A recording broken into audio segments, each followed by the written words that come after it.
Hey guys. Yeah, I know it's muted at beginning. Uh, we give people a couple minutes to get logged on here, so rather than just going, hey, it's noon or jump, it's a soft transition from. That's why it's black and white. It's casual. It's just like background, that kind of stuff. So It builds anticipation. that's right. Are you guys so anticipated? That's not the right use of that word. Hello, welcome. Yeah, I was anticipated, but that was just too much milk. Uh, welcome, guys. Hope Hey, everybody. everybody out there is doing well. Made it to another Friday. That's pretty sweet. It's good to be here. It's good to be here on Friday. It's good to be live. It's good to be hanging out with you guys. This is fun. This is the highlight of my week. No, kind of stinks that it's on Fridays. It was Yeah. nice when it was 3 days a week. It was like every other day was a Friday, Yeah. and then no weekends. Oh, that part was no good. Welcome back, guys. Welcome back if you've been here before. If it's your first time, then thanks for joining us. Uh-oh, it's not so sunny in Dorset this time. What? All right, guys. How's it going? Welcome to SketchUp Live. If we have not met before, I'm Aaron. On the line with Hi, Aaron. me is Jody. Hi, Hi, Jody. Jody. And we are SketchUp people, and we're going to model some stuff in SketchUp today. Thanks for joining us. It's awesome to see so many people getting on here already. This is going to be a little different from what we normally do. It's in line with some of our stuff. It's a little different in other ways because we're not working off of a dimension drawing like we do with a lot of our machine drawings. But it's kind of interesting. I was thinking about this. It's actually the backwards of the normal design process. So normally, if we're going to design something, we go draw it up.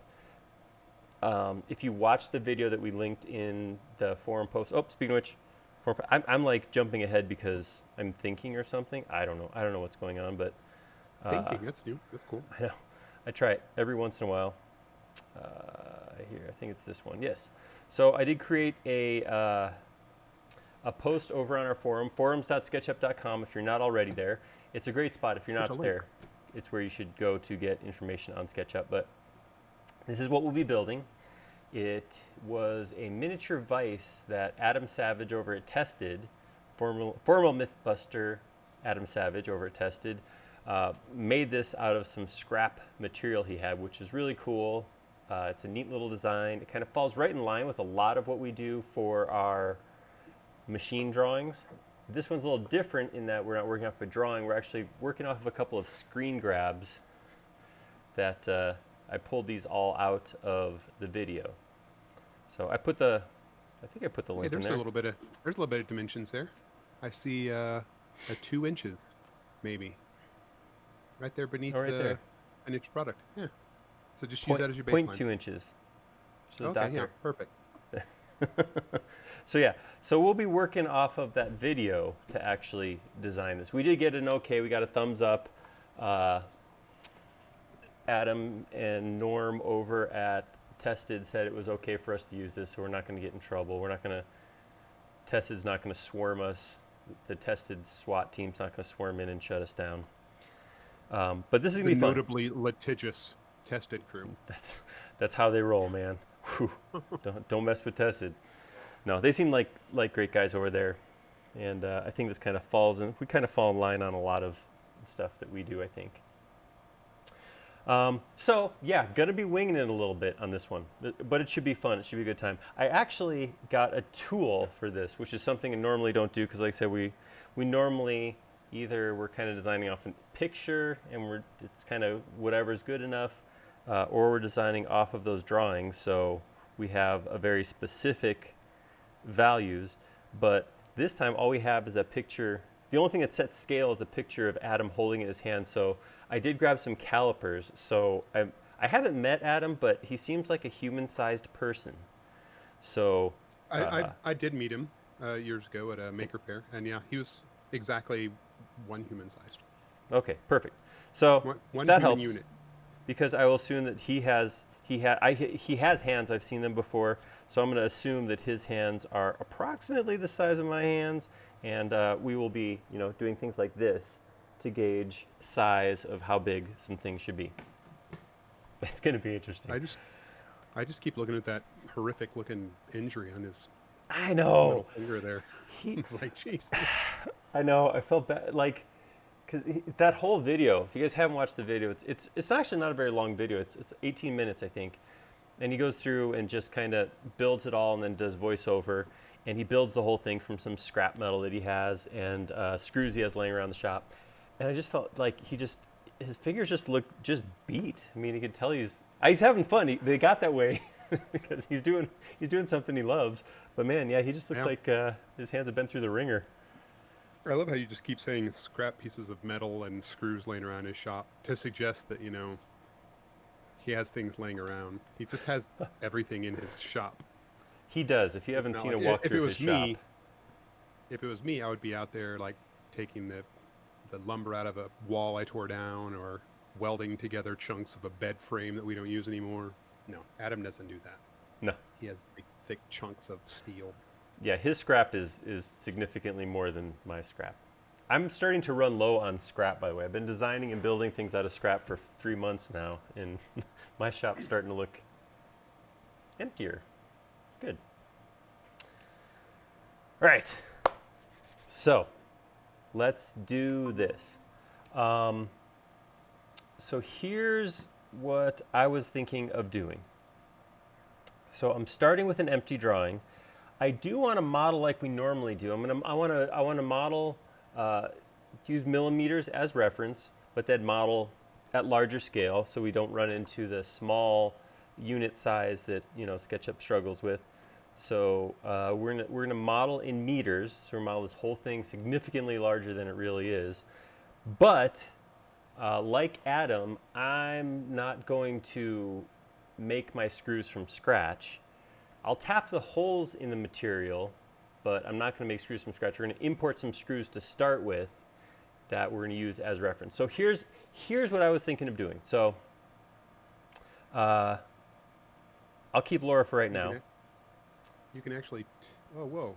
Okay, so you can actually go and take the big threaded rod, which I do believe he made, but Dave's already modeled for us. And you could also take the chop saw, which apparently Andy has modeled for us. I don't know who he modeled it for. Well, just be done then. We don't really need to do anything. I'll just post it and call it a day. See you guys. Oh. All right, so here's what I did. I downloaded 2 440 screws. I know Adam had 2 different size screws, but I optimized my design, so I'm going to use one thread size. That's 440, so I have both a pan head and a flathead screw that we'll use.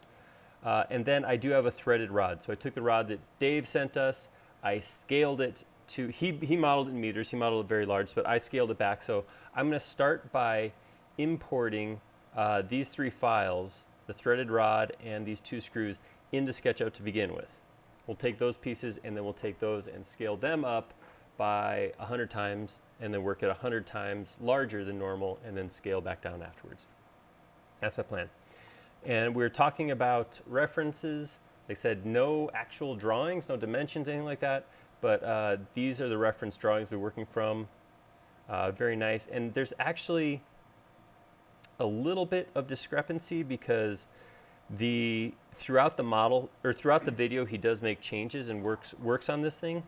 So this right here actually looks different from this piece he makes right here. So we may make some changes on the fly too, depending on which one of the images we want to match.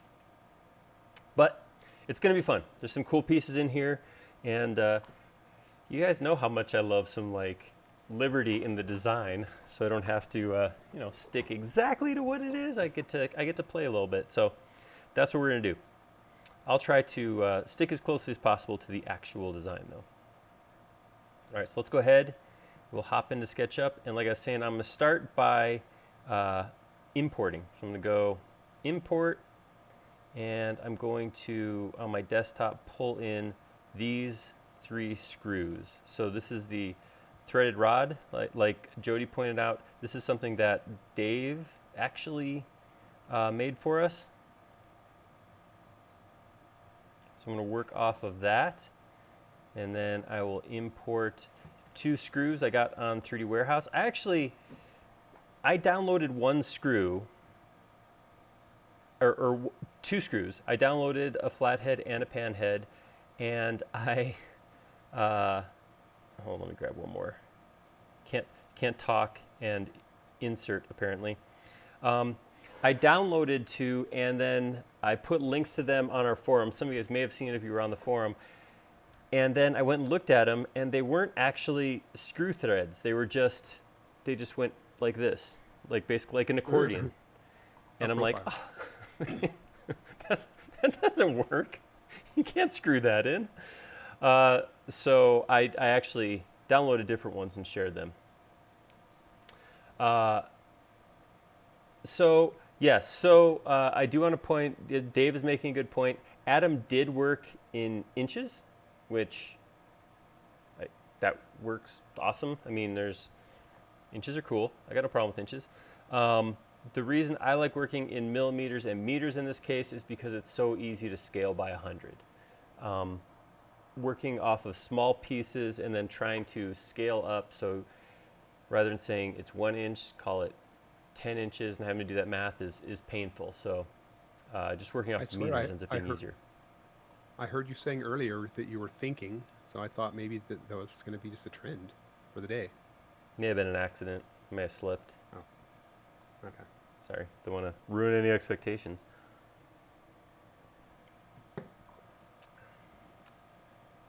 I know you guys are talking about it. Imperial versus metric. I've done it. I've had that conversation too many times. I'm good. So let's look at some stuff. So these right now, these are to scale. So you can see against Laura's foot here, these are teeny tiny. That's the way it should be. So what I'm going to do right now is I'm going to draw, let's see. Yeah, I'll draw a little square,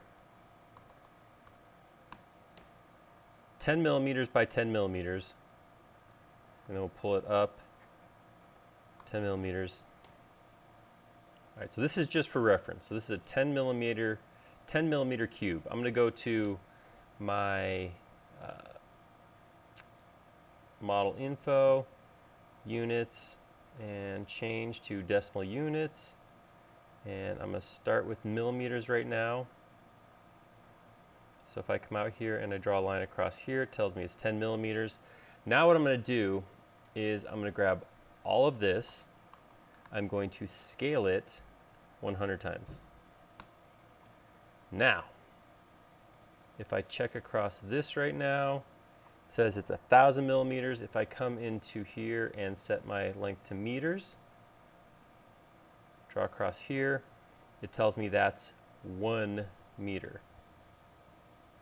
So I want it 10 times, I gotta go 10 times bigger. Sorry, let's go that. All right, there we go. So this should be now a 10 meter square. All right. So use this for making like space station parts. That's right. This is gonna be a tunnel you can walk through right here. So now we're scaled up. So we are drawing meters as if they're millimeters. So I'm going to say the word millimeter, but draw meters, knowing that when I'm done, I'll scale it down by 0.01 and we'll have the hand size piece. Geez, that's confusing. I know, it's not ideal, but it's what we do. Okay, so let's start drawing this thing. I'm gonna import an image. So I'm gonna go to Styles, Edit, go to Watermarks, and I'm gonna add in, I liked this, I'm gonna bring the one of Adam's hand in. I'm gonna put it in the background. I'm going to put it in the lower right corner, and I'm gonna shrink it down. So you can still see the detail I need, but not have it get in the front of anything. Oops, I gotta put me back up on here. Cover up a portion of the screen so I remember where not to put stuff on the screen. There we go. Dave said don't forget to scale the definitions of the screws. Oh, thank you. Okay, so this looks good. Finish. Yeah, so what Dave's pointing out is what I just did was I scaled the container on the outside, and what I need to do is tell it that the content on the inside needs to be scaled up to that size too. So right now this still thinks it's teeny tiny, but the container is stretched. So I'm just going to right click on it and hit scale definition. And I'm just going to do that for all three of them. So that basically automatically scales everything inside the container up to full size with what I got on the screen. Okay, so this, as we look at it, that threaded rod is going to be right about that big. Cool, we can make that happen. All right, so I'm going to start by, again, scaling my hand. So that little thing in Adam's hand is, I don't know, not that small. Well, maybe. I'm going to say it's about 30 millimeters wide.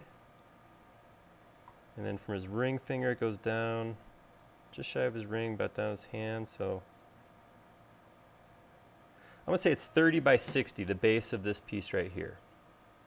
So just come out here, say 30, 60.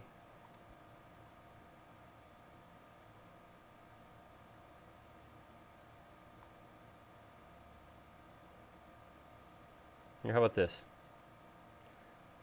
I'll put this on here. And we'll go slide this down just to see how that scales out roughly.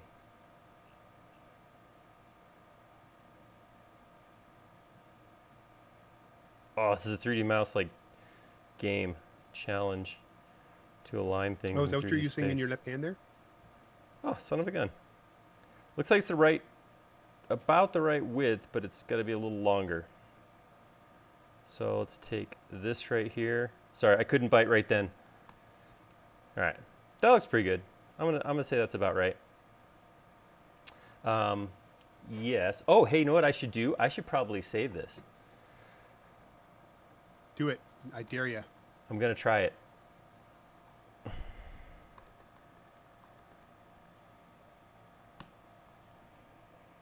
Okay, that's good. That's cool.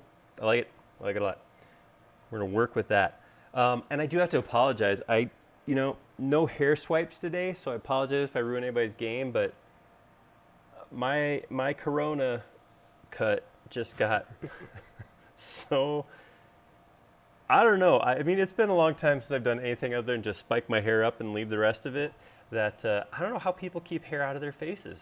I guess I don't have the proper suite of product. But just shave it off. Some people say that's the solution, Jody. Yeah, those people are smart people. All right. The only hair on my face is growing out of my chin. All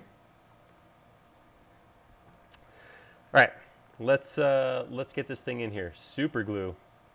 Seems like a rather permanent solution to a not so permanent problem.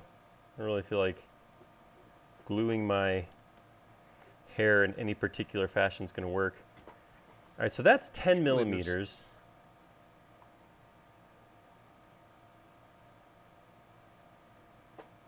Looks like that could be about right. Same thickness, isn't it? Yeah.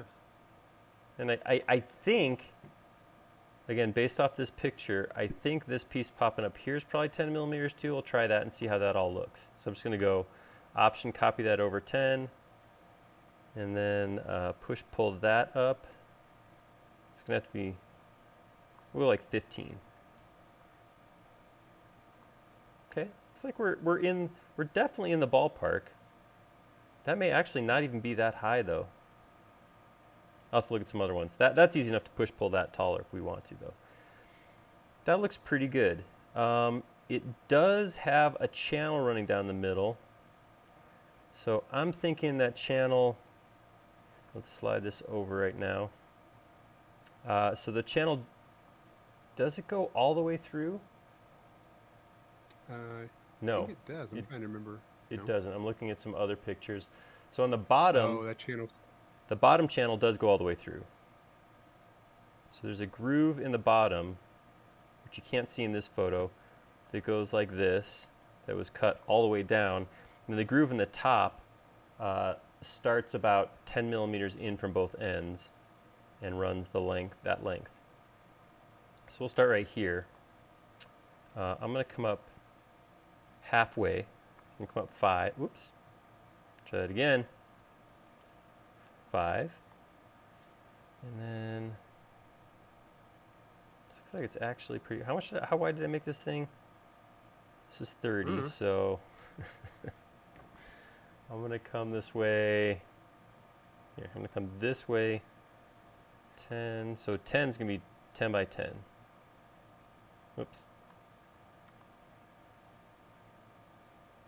So there's a 10 by 10 square, so just copy that, stick it right here, and then we'll try pushing that down and just check it against an image or two.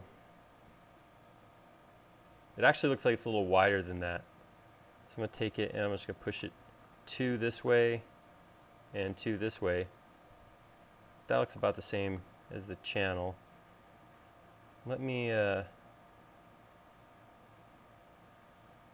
look at a different image, see if I can find. I have that pile of pieces that you posted too, Jody. So there's this groove,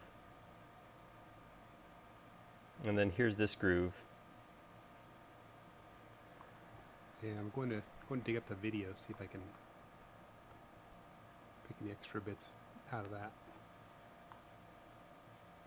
Fortunately, this stuff's gonna be pretty easy to move around once we get it in there, so I'm not too stressing about it right now. I'll draw a line, just a reference line down the middle, and then decide how far to come in this way.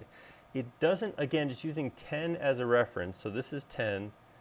This piece is not that wide, so I'm going to say maybe this is 8 millimeters wide. And Adam threw out titles that he used for all these pieces, but I don't remember what they were. I'm going to make the channel, the center channel now, this channel right here. And that really only has to be wide enough to put this screw through. So don't want to make it. Oh no, I'm sorry. It's not that. It's the leg that drops down of the. All right. I'll be honest. I don't know Vise parts names. This is maybe the jaw of the Vise. You guys buy that? Sounds good to me. Yeah. Yeah, jaw. I know that Jaws something shark. I don't know. Sorry, I'm multitasking. Okay, so the jaw piece does drop down in here. Let's go ahead and call it 10. So I'm going to take this line, and I'm intentionally not working with reference lines right now because this will actually push-pull. I guess I could, but then I'd have to trace it again. But I'm going to take this one, I'm going to move it up 5, so that's 5 off of the center. I'm going to copy it down 10. All right, now I'm going to come here. Draw a line down the middle, put a circle like this. I'll take this piece, option copy it down here, take this piece, option copy. The reason I'm option copying rather than moving it is because it's going to distort it's going to distort the geometry if I pull it. So by copying it, I just made a fresh copy there.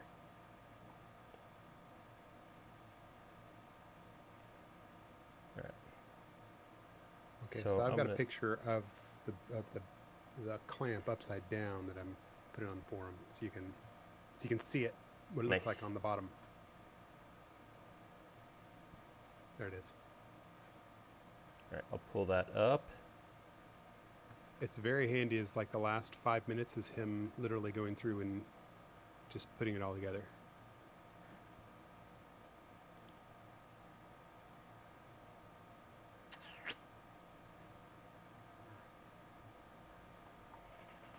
Okay, so it looks like the channel's maybe even smaller than that. Slide this over like this.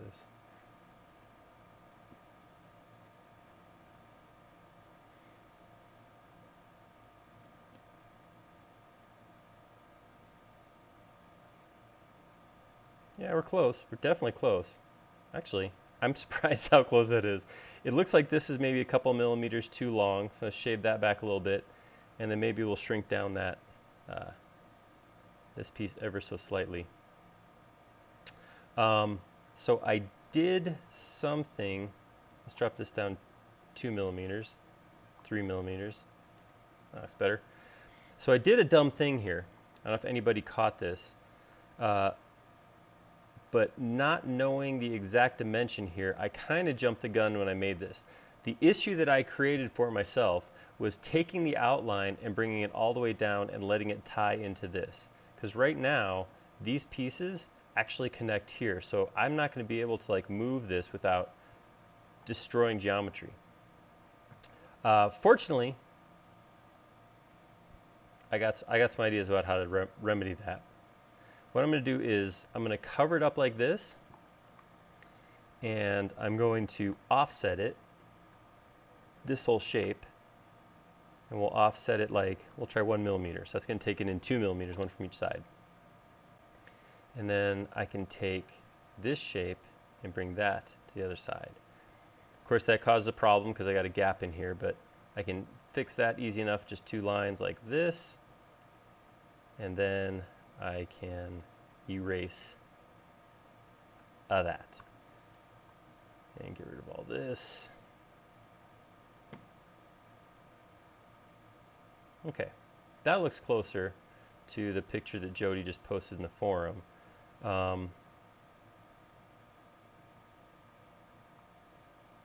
Yeah, that was good. This piece on the end though, this will have to go all the way down to the end to allow the jaw to nestle all the way to the end. So we'll move that down, and then offset this 8 again, and then take this and push this one all the way back to that. Awesome. And now just run around here, clean up those extruded edges I created, or those push-pulled edges. Nice. All right. Well, actually, I don't need my cube anymore. I can delete that. All right. So for right now, looks like that notch is square actually at the end of oh, did this get squared? right Okay. Yeah. On both ends or just this end? I don't know. Maybe just on that end. Okay. So this end is round. This end is square. Easy enough. Draw a line right up the green axis like this. Push, pull that down. Erase some stuff. Oops.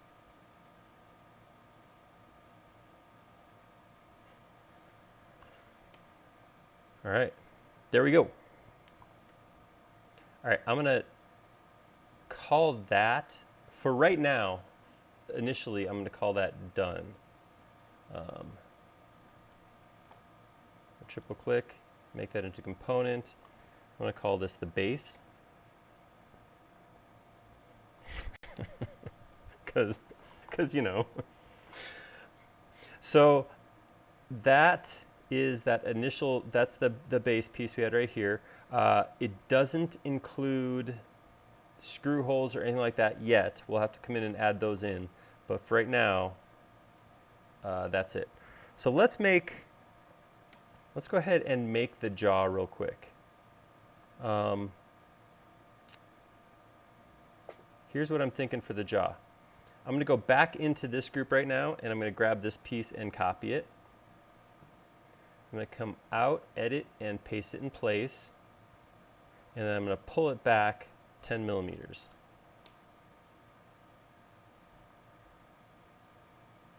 And then it looks like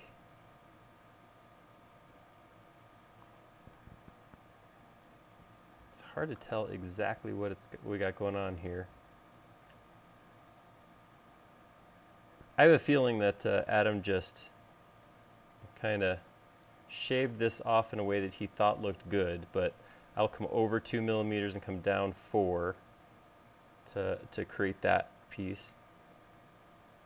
And I'm going to grab that and make that a component, call that my jaw. And now that should be able to slide. Oh, look at that. Zero tolerance, perfect. Frictionless slide. Yeah. You should so use a non-nutritive cereal varnish to lubricate it. Was that a Chevy Chase reference? Chevy Chase. Chevy Chase? I don't know. Great stuff. Great stuff, Clark. Okay.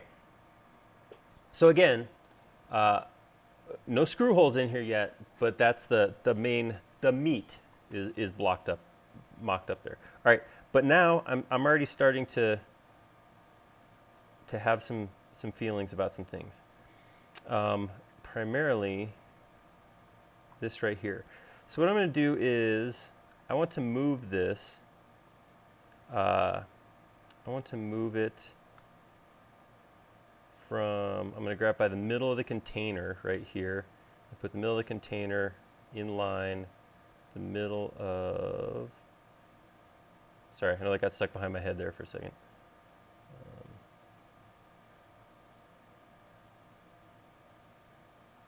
Okay, well, no, see, now we got ourselves an issue. That threaded rod is too big for that. Or our pieces are too small for that rod. So what I'm going to do, I'm going to grab both of these.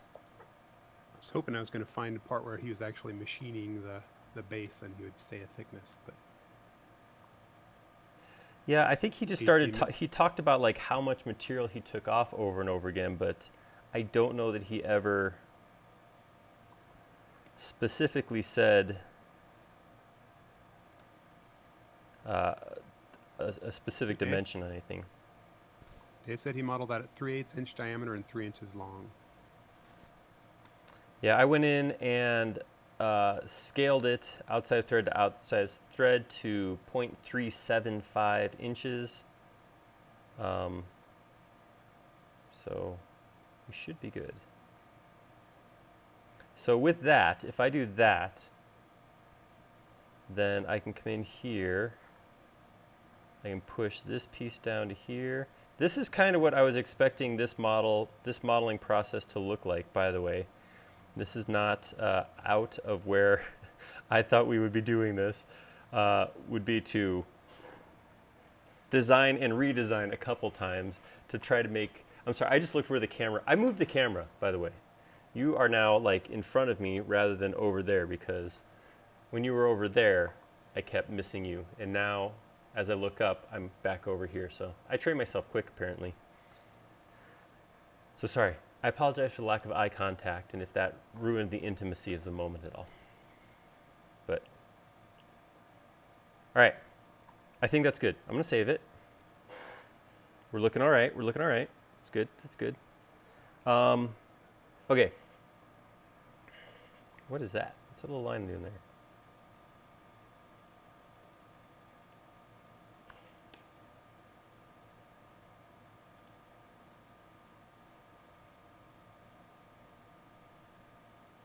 Why is that in 2 wrappers? I don't like that. I'm gonna explode one.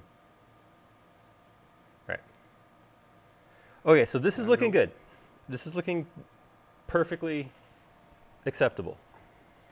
I don't think he's, I'm watching, as I'm trying to scrub this video and listen to you and him at the same time, I don't get the impression that he actually uses official words for a lot of stuff. Chunks, nubbins.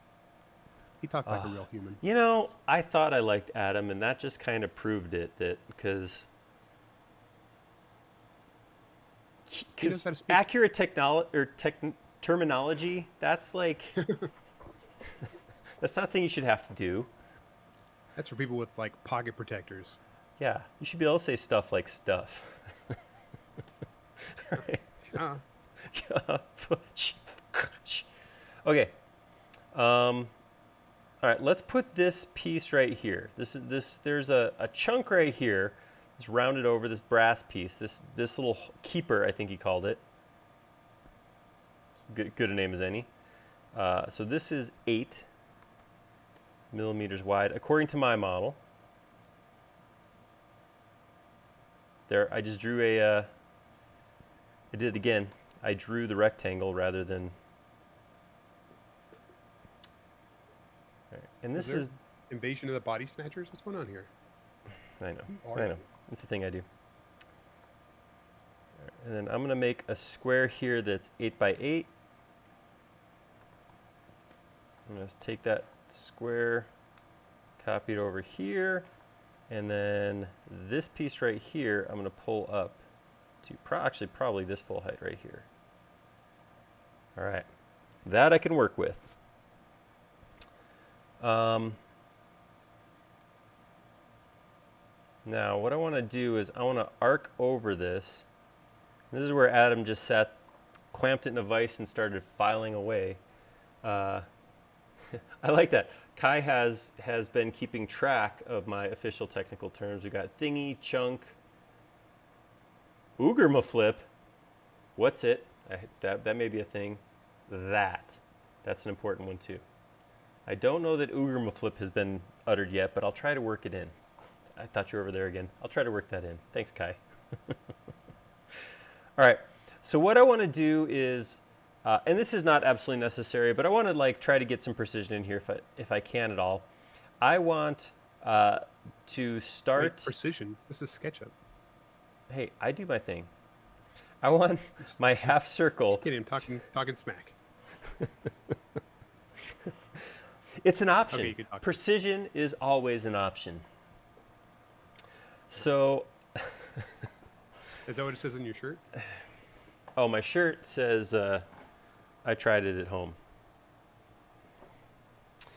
Because I'm professional. It's seltzer water, don't worry. It smells like hops from here. I was actually talking to somebody in the office today and said they're gonna have to incentivize me, entice me back to the office because I got a pretty good setup right here. I got coffee that shows up at 1. I got a mini fridge what's temperature right now? a foot away. And it's actually still under 80 right now. Nice. So everything's coming up me. All right, so having said that, so I want to get my arc right there centered. So if I look down the side of this, I can see that this point right here is the bulge of the circle, the main circle that made this. So I'm going to drag a line, pull it straight across until that point, and then take that across to here. So this line right here is where I want the center of my arc to be. So I'll do an arc. I'm going to put 24 sides on this arc because I want a nice smooth circle. I'm going to pull that up till it says, wait, that didn't work. All right. I'll pull that up to a half circle. There we go. And then just push this piece through. Ooh, and that is ready for some tapping. I'm going to modifier erase to smooth those pieces. Ooh, you guys, come on. Come on now. Look at that. Look at that.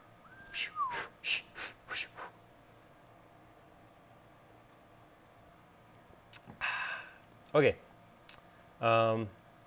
Triple click Snake and make eye. this a new component. Snake Eye on Twitch is wondering if it's easier to pull a line or make a guide. He must not know about you and guides. I have videoed. See, here's the thing, you guys. You can't really call me out on things because everything I do is videoed. Well, I guess you can actually, but I have in several videos used guides before. I totally used guides once. Basically, yeah, that's exactly how that came out. It's your call. Guides not drawing guides, drawing lines is a destructive process. So as soon as you go in and draw a line, you break whatever line it connects to.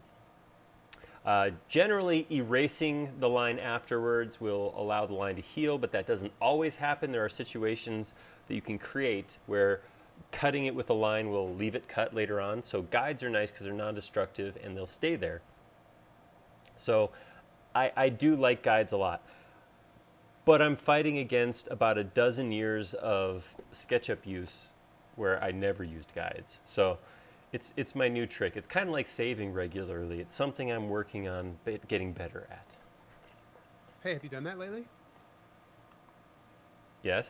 Ah, dang it. Nice. my key thing's on. You obviously saw that. All right. let's all of our major pieces are here.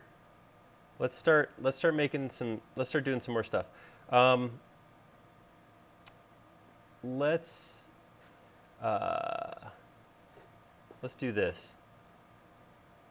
I want to put these two. So my two button head or whatever call them cap screws are going to go here and here with a washer. So I need to make a washer, and then I got to figure out how to align this with where I want to put my screw. So I'm out of context. So this is the group I'm going to be cutting as well as this. Right now I'm just going to draw a line here and a line here, just to create a spot where I want my. This is basically me drawing with a marker on top of the steel that I'm going to go manipulate. Or iron. Didn't you say these are made out of cast iron? Yeah, yeah. That was part I was watching, was him with this big old chunk of, engine block or whatever. I don't know where he got these cast iron bits. But It's funny too, because I keep looking at this thing and I keep forgetting just how tiny these things are. This whole thing fits well inside of his cupped hand. So, well, I mean, mine's obviously it's several meters tall. So you could actually. This is Laura. Laura can walk underneath it right now, but maybe that'll be Adam's monument one day. To celebrate the life that was Adam, we'll make an enormous, just be this gigantic vise. enormous mini vise. Okay, so I marked out where I want to put my two screws. So now I got to actually take my screws and put them there. And this is cool. This is something that's in 2020, and I'm just every time I use this, I love it a little bit more. But I'm gonna go to move, and when I go to move, one of the snap points I get is well, I guess it's the origin, so it's really not that weird. But I could also, I guess I kind of, yeah. So I'm going to grab by the origin, which is the center of the screw right there. When I flip over, this is so cool. It turns translucent, so I can see where I'm placing that. And I'm going to place it right there. And then I'll just make a copy to here. And I'll take both of those and I will move them vertically like that. All right, so we'll look at what that does. So Adams taps this, and these screws actually carry all the way through. They come out the other side. So we need to account for that. We also, now is when we want to account for the washer too. That top piece actually is brass, though. And Yeah, who wasn't it is. Andy? He's a Andy liar. called it out. Yeah. But yeah, the rest of it is not. How thick is a washer in millimeters? Like a teeny little machine washer. It looks thing. like what you're doing with your fingers looks about right. Yeah, this much. Well, here, let me measure. Let's see. Oh, that's what there. That's Okay. about where they were. Now, this is the thing I realize I want is like some digital calipers that let me, whenever I measure it, it automatically sends that data into. Ooh. Could I put a Bluetooth on here somewhere? Yeah. Send to SketchUp. Blue teeth.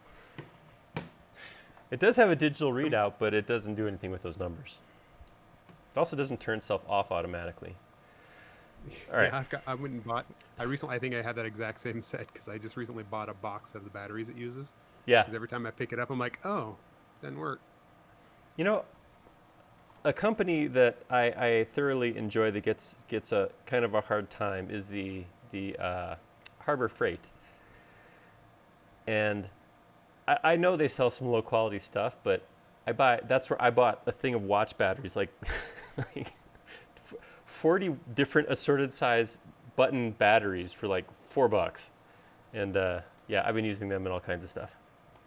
That's super handy. Oh, Dave said that piece is bronze, not brass. And speaking of Harbor Freight, the chop saw that Adam is actually creating this vise for is from Harbor Freight.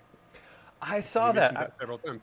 I didn't get a chance to watch his. I got intimidated because that other video is like an hour long, so I just haven't had a chance to sit down and watch it. But I saw that chop saw, and I was like, "Do I need that?" Like, There's got to be a reason that I need a micro chop saw. I mean, he looks like he made a decent case for it, but yeah, I'm not sure. I'm not sure if it actually. I couldn't quite figure out what I was going to do, what I would use it for. Yeah. And as he pointed out, he has 2 of them, and he hasn't really used them in like 8 years. But all of a sudden, he needed 1, and so he's gutting 1 and making it into this, and using the other one as spare parts. Which makes sense because he's got 1 of everything in his shop anyway. Yeah, at least. And a place to keep them. All right, so I just made a circle that was 6 millimeters wide, and then I threw a circle inside that's 3, and I'm just going to pull the whole thing up 1. Whoa, no. How about 0.5? Okay. And I'm going to make that into a component. I'm going to call it a washer. And then I will move it over using the midpoint right here to here. I actually don't need my guidelines anymore because they don't need to be there. All right, now I can take these 2, drop them vertically right on top of that washer. Oh, look. Whoa. So they're talking about whether or not you need a mini chop saw, and I want to point out, because I carry around a multi-tool. I've got a Leatherman that's always with me, and people are like, do you even use that thing? And the truth is, once you have the tool, you find a reason to use it. Well, I'll be chopping so much stuff. The reason I was thinking about it is because, because miniature stuff is fun to make and it's fun to have that, but I have that mini table saw and I built a sled for it. And since I did that, I'm trying to think if there's anything I would need to pull down and chop that I couldn't just throw on the sled and run across the table saw. So, I don't know. Yeah, he really emphasized that this thing's for steel. Well, maybe that's it. Maybe I don't really work with a lot of steel. So, why do you need steel if you can just cut a piece of wood and paint it silver, right? Oh, yeah, structural stuff. Exactly. Obviously. All right. Okay, so that thing is called a Drill Master Mini Bench Top Cut Off Saw, and it's $35 American. Yeah, so it's pretty easy to justify needing that then. Yeah. The term, as soon as the term need and the term tool are put together, I get skeptical. Just because you can say you want a tool. That's usually, I think, the way it goes, is how you need a tool when you're doing a specific thing and there's no possible way to do it other than have that tool. So pliers are a need thing, right? Ooh. See? Yeah. See? Harder and harder to go back to work. Thank you. But yeah, mini chop saws, your 6th or 7th plane. Sorry, that was Speaking a shot. of, Jody may have said he just bought a plane recently. Yeah, 2 actually. I've spent more money on hand planes in the last 2 weeks than I spent on my first car. No, I don't think I like admitting that. I'm saying some of that just to kind of spur you guys on because I got no problem with tools. You can't see it from here, but as I'm talking about this, I'm looking over and going 1, 2, 3, 4, 5, 6. That one's still covered in plastic. Haven't used that yet. Yeah, it's a guy thing. I mean, yeah, Dave. Yeah, totally Lee Nielsen. I got a block plane and a bench plane, 4.5. All right. And I kind of want to go out and play with them right now. Okay, so I need to do something here. These screws are good. I don't want to mess with these screws. They're actually like the perfect length. These are exactly what they should be, where they should be. But what I need right now is I actually need a cutting surface that will go all the way through both these pieces like this. So what I want to do is I'm going to keep one of these as is. So this one's going to stay right here. And I'm going to take this one and I'll just explode it since everything else is a group. When I explode it, ooh, this is going to be so much easier than I even thought. Look at this. Here, let's grab all this stuff and hide it. And I can hide this. And check this out. Look how this was broken apart. Oh. I got to go write a note. I got to go find this on Warehouse and thank whoever did it because they just made my life so much easier. Because what I can do is easy life. delete this piece, delete this piece. Oh, look at this. Thank you. Thank you. Thank you. Okay, so now I can just grab this piece, Option, move it straight up, boom. Oh, we'll do that like 4x. I just created a beautiful cutter. So I'm gonna grab all those, make those into a group. And because of where I just put them to, those threads are going to align perfectly with the existing, where the screw is. So the screw's gonna be in the same spot. Speaking of which, actually, I'm gonna grab this one and move it. Let me see my hidden geometry.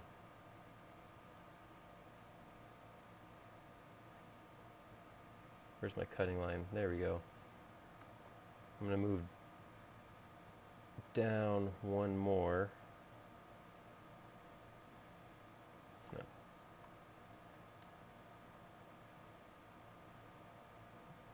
One more, drop one more down.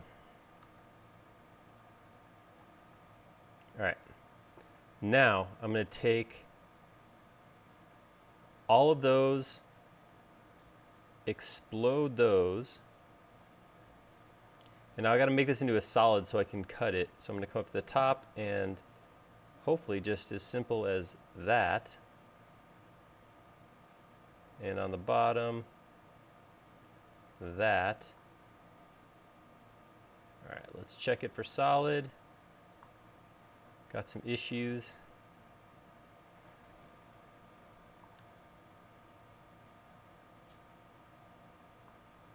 Oh, just up off. there. Oh yeah. And back up several steps. Nudge.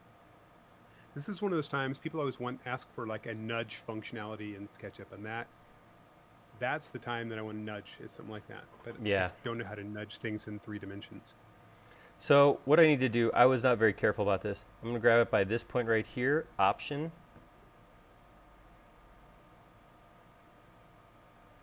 Stay vertical. I can strain to the vertical and click to right there. What if you show hidden so that you can actually see the That's a good idea. upper edges? So that didn't quite line up still. So let's see. You use the default object rotation view for your mouse, right? Yes. You only use one. Yeah. Mm. Why did that not work? So close. So it's just so it looks like slightly it off. looks like you can match the triangles, right? Yeah, I like might that. be able to go vertical. I gotta find a good spot to snap to and from. So if I drop straight down from here.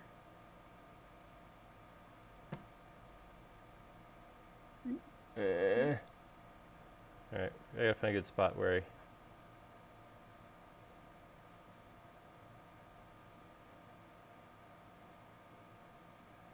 Snap for me. Snap for me. Oh, it's because you're too small. You should scale this up by another 1,000. Oh. Meh? Meh? All right, before I go do this, well, I kind of can't. I don't want hidden objects on, just hidden geometry. So what I should be able to do now, actually, no, I was doing this a dumb way. Hold up. Nope, actually. Oh, yay, dumb way. Wait, dumb way, smart way? Which is it? Just trying to think of how to do this and causing myself the least amount of pain. Because I know you guys are all for that. Let's watch Aaron hurt himself. I'm kind of thinking what might be the smart thing to do is come in here, delete all of this.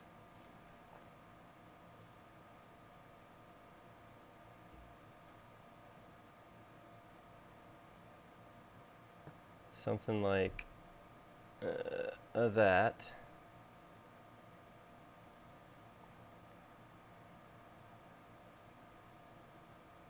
And then what I can do is I can take this piece, copy it to right here, come in Man, why did here. you do this in the first place? Oop, nope, it's got to go down another one. Well, this is what I thought. I thought I was saved of having to do this because of the way that the component was put together. Turned out I was incorrect. So now if I come in here, I know that anything beyond this can be got rid of. Can you use cleanup to do the face merge? Yeah, and then we'll merge it back together. We'll clean it up once we merge it. Oops.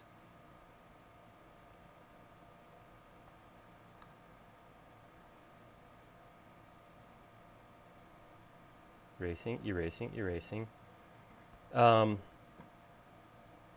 did I do? What am I doing? I'm erasing through.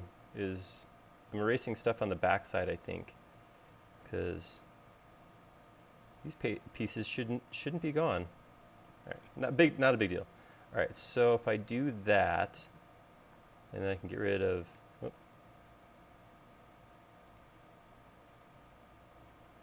right, go to component edit, hide similar components.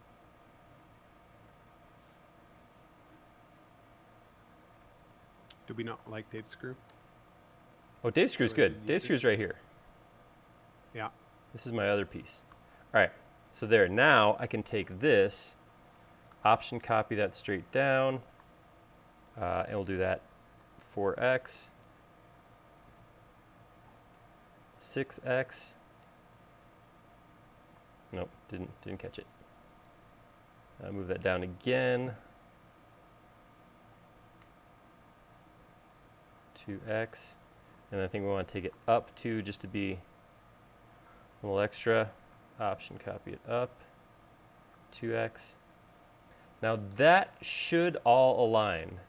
There's that word, should. So I'm going to take all of these. You're shooting all over the place. I am real should head today. Explode that. Looks like everything healed perfectly. Now I just got to, here, let me view my hidden objects. Ooh, that's pretty close on the bottom.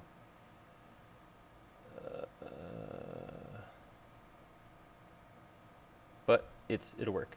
All right, so I'm gonna go to that lowest part that I have geometry, and then, whoops. I need to come up with a, I like that in 2020, I don't know if you guys have used that at all, hidden objects versus hidden geometry. I like it a lot, but I don't have a shortcut for it, so it's not working for me. It's not doing anything for me yet. That's the tricky thing with new tools, having to find new shortcuts for them.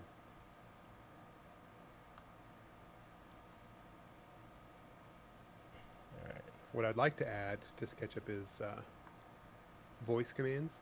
So you just, when you're muttering to yourself, Speak SketchUp's up? always automatically just like, oh, there you go.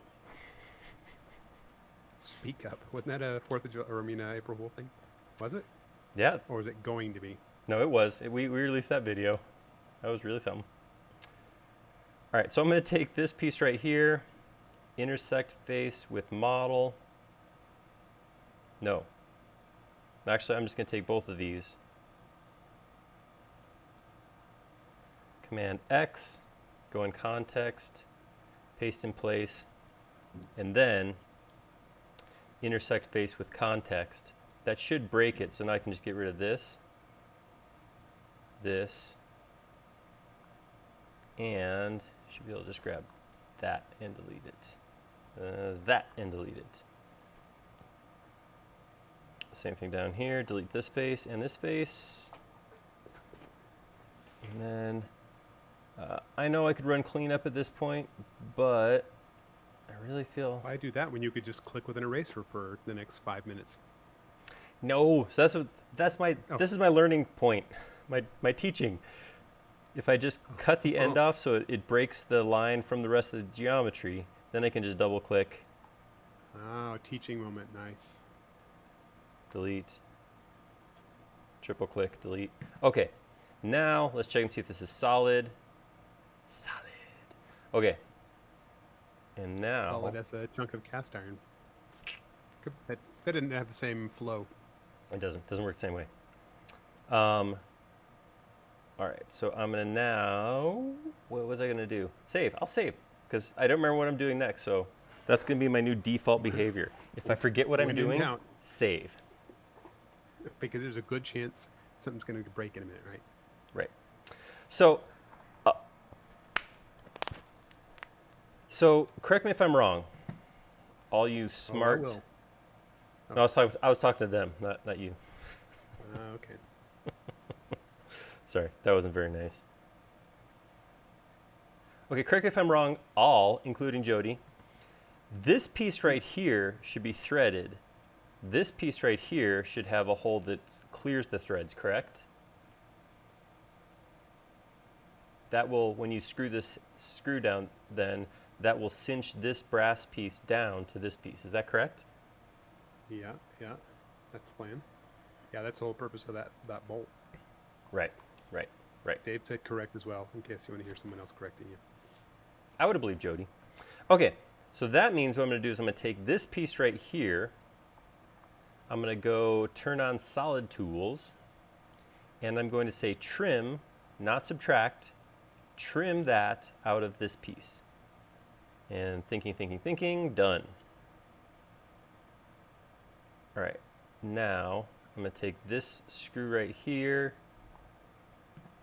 I'm going to move it over to right here.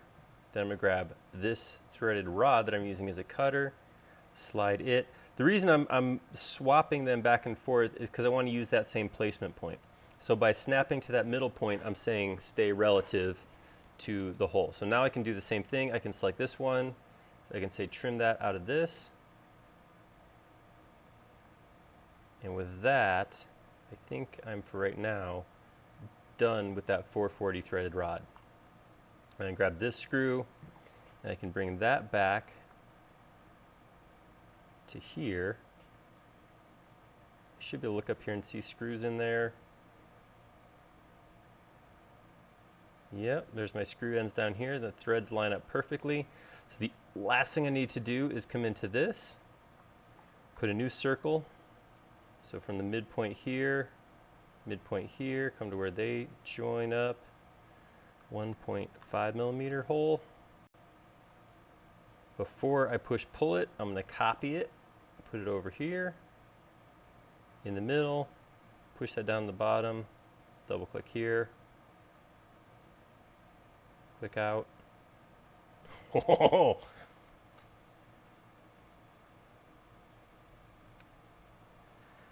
I love it when stuff comes together.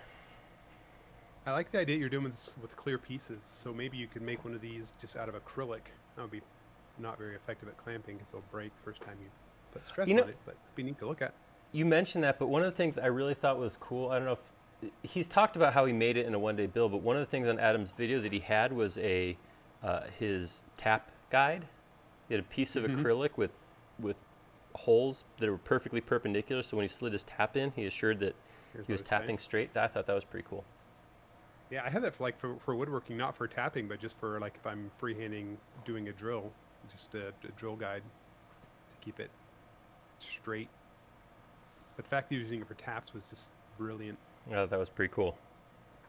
And he kept using cooling liquid, which I don't know if that was officially what it's called. I mean, that's what it did. It worked. I like the idea of just having a jar of cooling liquid. Is that like cutting? Is it the same as cutting liquid? Probably. I You might have don't said know. fluid. Fluid. Yes. Okay. While I'm in this, while I'm doing this, while I'm rolling this way, I'm just gonna go ahead and grab this piece, my big threaded rod, and just say trim that out of my keeper. Did you talk about your 3D mouse yet, Alejandro? On I YouTube don't think is so. curious what that thing is. I think I deferred away from it, but this right here, which I'm seeing is not very well lit. I need a non-black tabletop right here. This is a 3D mouse, specifically the Space Mouse Enterprise from 3D Connection. Connection is 3D Connexion, because technology. And what this lets me do is this lets me move in 3D space rather than using the standard commands you would use in SketchUp. So rather than using the scroll wheel to zoom in and out or hold down the middle button to spin around in orbit, this allows me to actually just move in full 3D space using my left hand. So it's real nice because, for one thing, it grants me these nice smooth moves like this. So Smooth I can moves, Aaron. That's right. So I don't have to, this is the standard zoom process that we're all used to in SketchUp, and it works awesome. It's fine. It's great. Used it for years and years. But if you're doing a lot of presentation, the 3D mouse lets you create these nice smooth zooms. The other thing it does is it leaves this mouse free. So while I'm spinning around 3D space, I could be coming up here to click to the next command I want. I can select and let's see, right click and then pull up a command that way. So it kind of doubles the amount of work you can do with your hands. The larger 3D mice like this one actually have programmable buttons around it too, because one of the things you lose with your left hand not being on your keyboard is your shortcut keys. So with the 3D mice, they get more expensive when you add buttons, but it means I rarely, when I'm in the design mode, I rarely have to take my hand off of the mouse. So it's definitely a time saver for me. Right, moving on.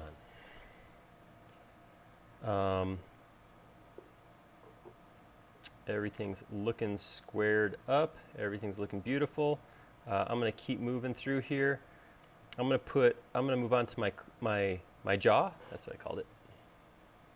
Yeah, he Right called now. it. So, and since I was scrubbing before, that's the moving jaw.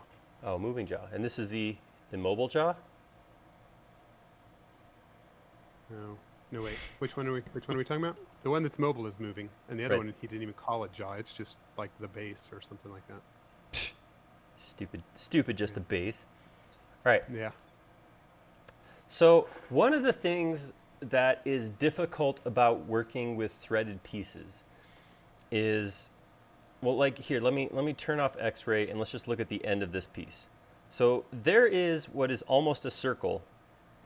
It's just off of being a circle, but it's right here. The problem is this face right here isn't the center of this threaded rod. The center is more like over here somewhere instead of right here in the middle of the circle. Because that circle, as you take cuts, that circle moves around like this up the rod. That's how threads work. So it can make it difficult to work with it. So that's why actually when I placed this, I decided that everything is basically getting built around that, as far as how everything is going to interact relatively. So this is lined up with the center of all this in this direction, as I look at it here. This direction vertically, I found the middle and I used it right here on this piece, remember? So what I'm going to do right now is I'm going to draw a line from here over to my moving jaw. And now this line, if I put this line straight across like this, wait a minute, that didn't line up right. I did that wrong. All right, come, there we go, green axis.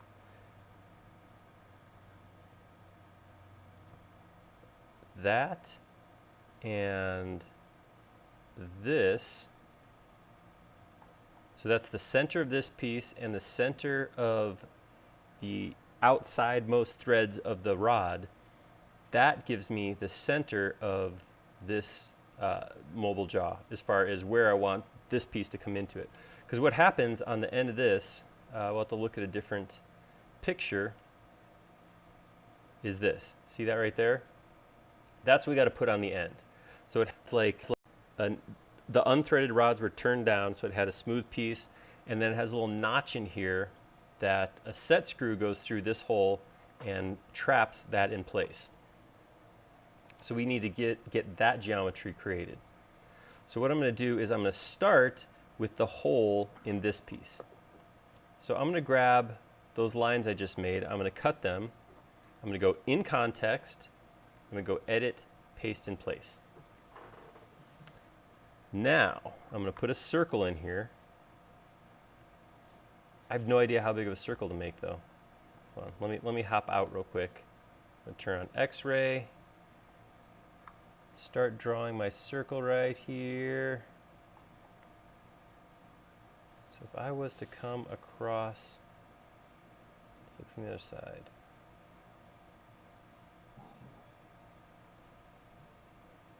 Just want to turn it down something like, You basically want it to be as big as the thinnest part, and then put your screw inside it. yeah, so if I went like 3.5 millimeters. All right, let's try that. Let's do a circle. I'm going to say 3.5. Let's just take a look at that before I start push-pulling holes and stuff. Okay, that'll work. We got enough meat there to make that happen. All right. Cool. So let's keep going with this piece. So that'll have, we'll put that other piece in that goes there. And then this screw, so this got confusing. I got really confused about how this worked. But what happened was he had this flathead screw that went into, there's a little brass piece that sits outside here in this groove, but that screws up through the brass piece into this, but before that piece there's a smaller chunk of screw that goes in those threads that locks this piece in. So there's actually 2 screws going through one threaded hole. I thought that was kind of cool, very interesting. So let's do that. So the first thing I have to do is I have to get my piece under here. So I'm just gonna make it a square, and I'm just going to line it with the center of this piece. So I'm going to come in here with a rectangle, option to go to the middle, and then I'll just pull that out till so it's 14 by 14. And then that's going to get pulled up to here. It's actually just pushed in like maybe, we'll say 0.5 millimeter. 0.5 mil. A smidgen. Just a touch. All right, then we have a hole drilled in there. So I'm going to come in here, and this may end up wandering a little bit off of Adam's original design because I actually grabbed the same threaded screw size as the rest. This is a 440 screw also. I think he used a little bit different size screw than what I got. So all right, I'm going to grab this, see where this screw would line up if I centered it with this block, something like that. All right, I'm going to put these, I don't know what this is called. I'm going to call it kind of like a nut. I don't know. I'm going to take both. I mean, square. I'm going to take these 2 pieces and put them in their own group. That way, when I go into context with just these 2, everything else goes away. All right, so just as a ballpark, it's about 3. So what I want to do is put 2 circles in here. One of them is 3 across, one's 6 across. This one's going to cut all the way through. like that. And that is just wide enough to allow my threads to go through. It's the same hole size I used back on the keeper piece, the other brass piece, copper, bronze. What was it? Shiny goldish color. Bronze. Bronze. Isn't bronze like brownish? I don't know. It can be if it's got a patina on it. I just want things to have patinas. Because I just like to use the word patina. It is a fun word. It is a very fun word to say. All right, so what I just did was I took my screw, and I want this to, I'm making my countersink hole now. I want that to drop below. So this is where I want that screw to sit in this block. So what I'm gonna do is grab this right here. I'm gonna start dropping it vertically. I can unhide the rest of my stuff. So it's gonna drop to about, actually I can Oh, I like that. snap to right there, but then I'm gonna need to make this one a little bigger, so I'm gonna hit scale, option, make that wider so that, there we go. Now my screw fits right inside that countersink hole. Ooh, that's looking cool. Well, Yeah, I could tolerate that. I'm very tolerant of this particular model we've got going on. you just always got it. It's got it. There's no off button. Some people got it, some people aren't Jody. All right. So now, I know X-ray can get kind of complicated, but what I'm going to want to do now is I'm going to want to figure out where that screw comes here and thread a hole from where that screw comes in all the way up into this hole. So what I'm going to do is I'm going to use, again, I'm going to use the same threaded rod as a cutter because I want to cut the same size hole. So I'm going to go ahead and grab this by a point on the thread. And then I'm going to come over to this and put it in the similar spot on the thread. There we go. I'm going to do the same thing I did before and temporarily group. I'm going to grab, actually I should go explode that. I'll take this group and explode it. So my screw and my nut are separate. I'm going to temporarily, just for the sake of making this easier to see, I'm going to grab this piece and this piece, make it a group. That I can click in here, everything else goes away. So I lined this threaded bolt up with that screw, so I know the screw holes I put in there will be perfect for where it's sitting right now. So I'm going to grab this piece, I'm going to say trim that out of this piece, cut, cut, cut. All right. Now I can explode this and take my cutter, slide that off over here, and then let's look at where that screw goes to. Okay, so right now my screw right here makes its way up pretty decent chunk in here.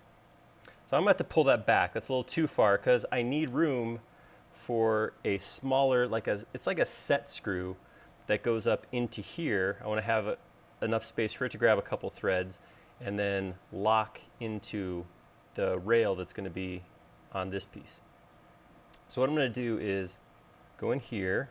Now let's see if this is, I'll just make it easy for me.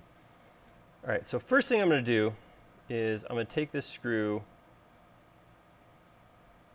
It's going to get a little confusing, but just bear with me. I'm going to make a copy of it and start moving it up. Align it with, come on man, break through, break through. Too much. One more.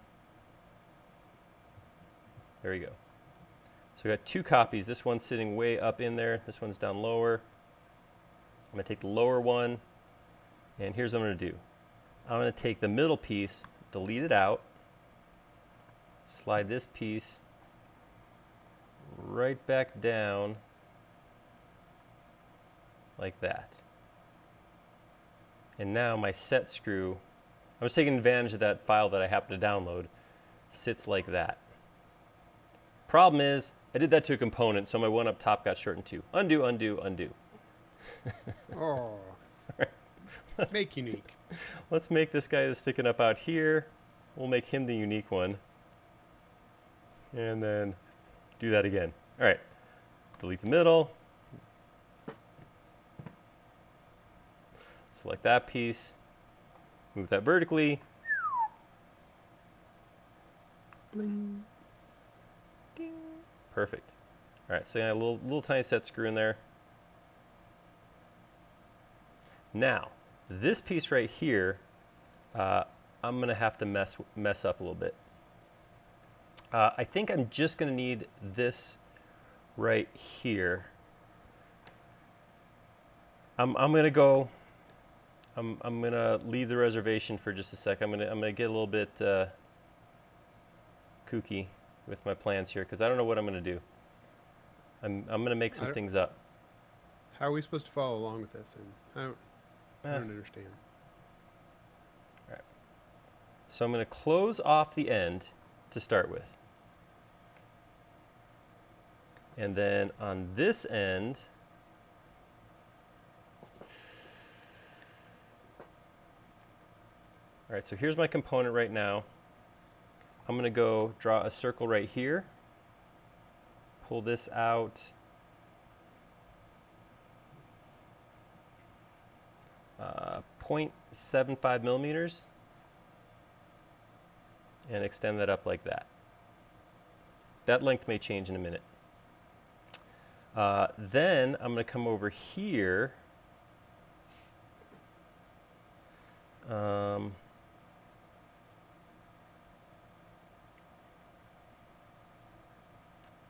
don't know how wide to make this, so I'm just gonna start by just making it. But I'm basically making a screwdriver slot.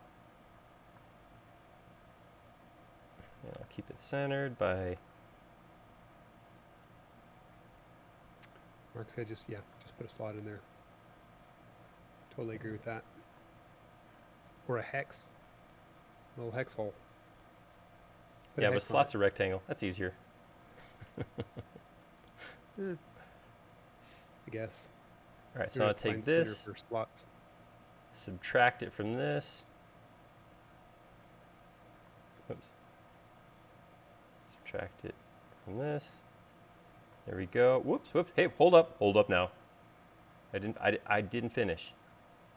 I'm gonna take these two, this, which actually I think I wanna, you know what, I need to unhide everything else. That's way, well, that might work. Make that a group. Now I'm gonna take these two pieces, make them union them, and then I'm gonna drop that down a little bit. So I'm gonna grab a piece on the thread again.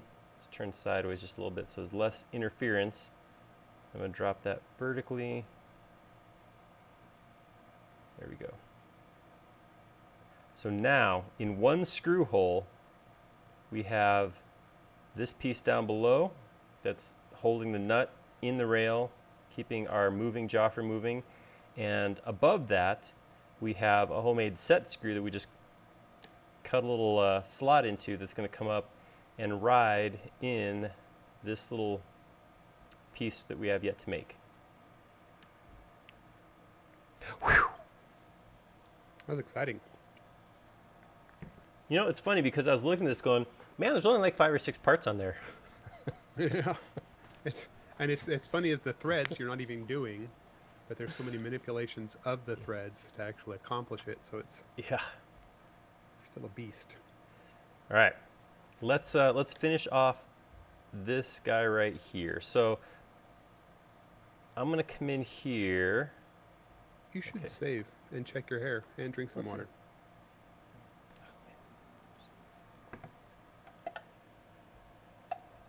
Perfect. Why don't you just pour the fizzy water into the coffee? Why isn't there fizzy water coffee? Anyway. I bet there is. Isn't there's? I've heard of carbonated coffee. I feel like that's a thing, right? Right? You guys maybe, believe me? Maybe. I don't not believe you. That's right. Something. I think that's what I don't not believe. All right. Well, thank you. I guess. I don't know.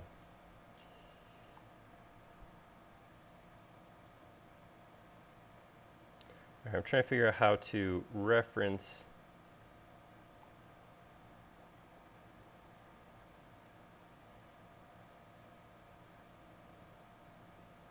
All right, there we go. So this is the location of my little keeper, my little nub thing. So I'm going to take it. I want to make sure it goes all the way down to the inside of this piece, because what I want to do is just use follow me to cut it out. There we go. So there, inside of this piece, I just drew that little rectangle. I think there's kind of a chamfer on it. Yes. You want to put the chamfer on before you do that? We do both. Yeah. Well, so I'm going to take this circle. Well, it's going to be the same process because I'm going to use follow me. Oops, it smoothed my edge there. There we go. Grab that circle. Follow me with this. That gives me the groove right there. And then we do the same thing. We can round off that end. Is it actually like round, or is it just...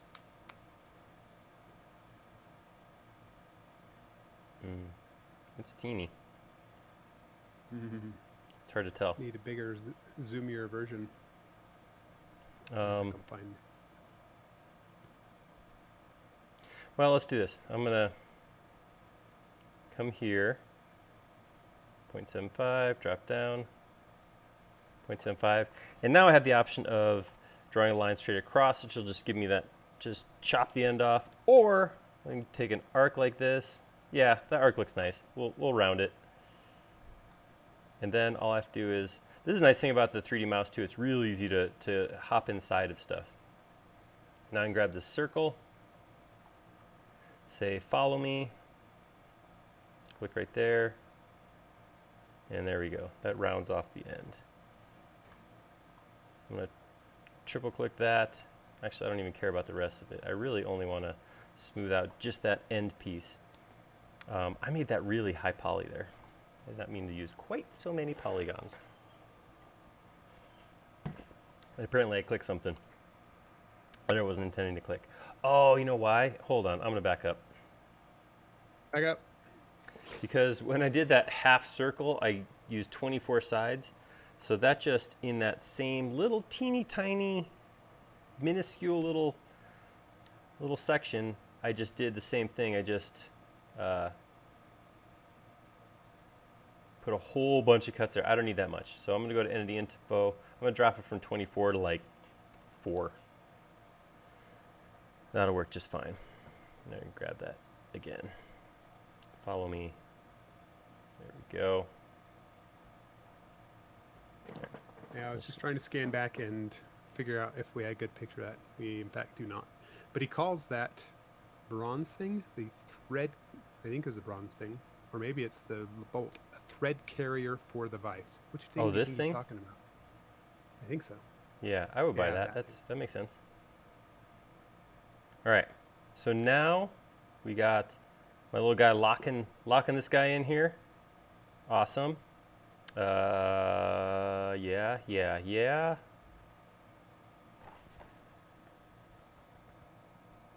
Is that all done? This is all of this.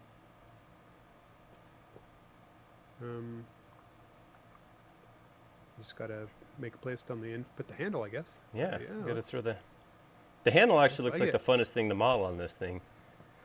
Yeah, you start having angles that aren't 90 degrees.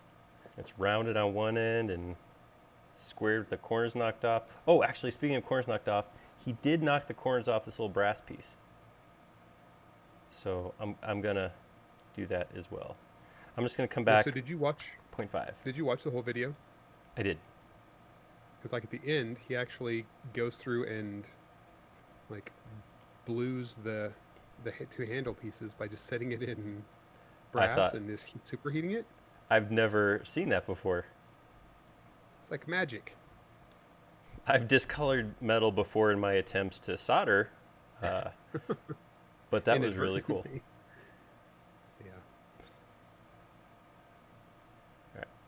So I'm just a 0.5 millimeter 45, just knock those corners off. Oh yeah, that's the stuff. Ooh, I like it. All right, now it's handle time. Click spring. That's what he. Adam was talking about that too. Thank you, Kai. He was talking about click spring. And I mean, I'm honestly, I haven't done any machining or anything like that myself, other than finding those machining drawings and modeling them in SketchUp. So the whole concept of machining is kind of new to me. So he mentioned ClickSpring, so then I went and looked it up and was already subscribed. Apparently, ClickSpring does not post new things on a regular basis, or YouTube does not reveal his newer things to me. I don't know. All right, so I got some extra rod here. It looks like I could pull this back about 25 millimeters and still have plenty of space to screw this snug. So I'm going to come in here. Let's see. Come this way, 25. Actually, let's just say 20. Let's leave a little bit of extra space there.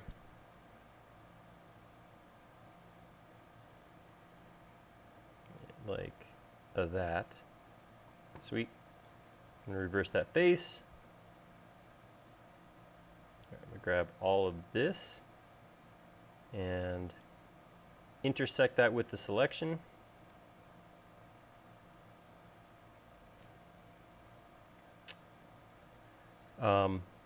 You know what's funny? Like I mentioned this last week, Jody. Well, actually, I told you what was going on. I was having some problems with my computer. Like it kept lagging in weird spots that I wasn't expecting it to have problems. Oh yeah. And I found out, and it was funny because we just launched our discourse like earlier that day or the day before, Discord. And I found out that the problem was my Discord page, for whatever reason, was using like 140% of my CPU. Uncool. Yeah, so I installed the actual app, which seems to be pretty robust. It's working fine for me. Yeah, I've been. Have you guys, anybody on the chat? Have you guys been playing on Discord at all? Kai and Eric, the only ones I'm seeing over there. Good job, guys.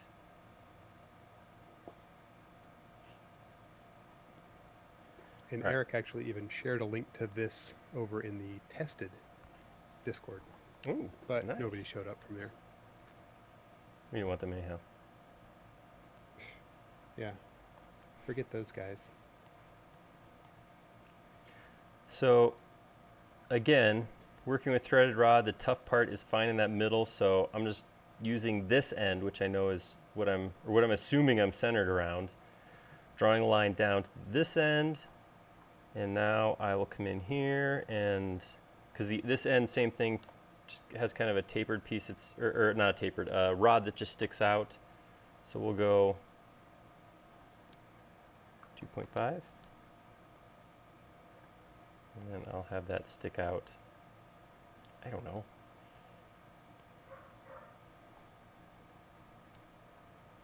Something like that. All right, now, all right, now we need to create a rectangular piece. So this just it just has one flat spot on it, right? That's all it ended up with, I think.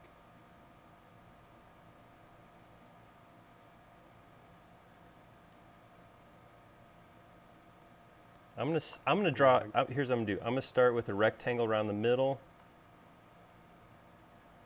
and I'm gonna make it 10 by 10.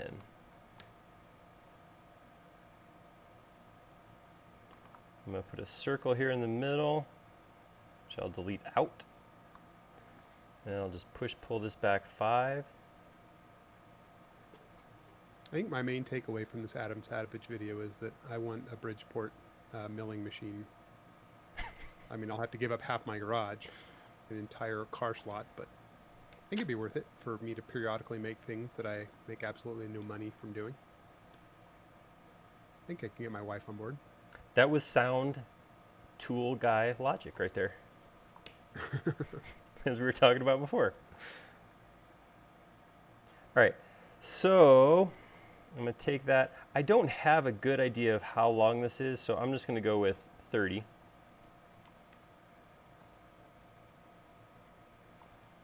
And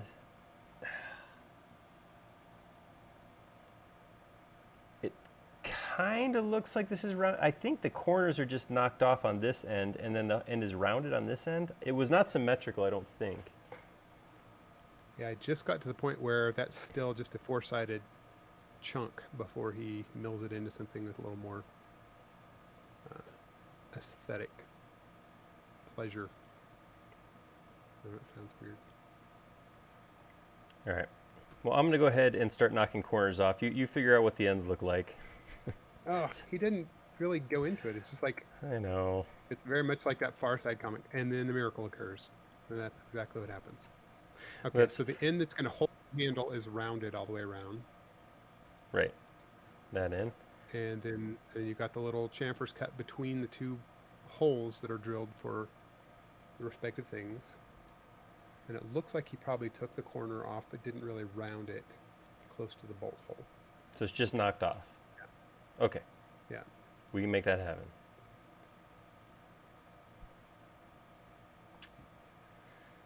I'm going to take... All right. I'm going to take that shape right there, flip it over like this, and I'm going to take that piece right there,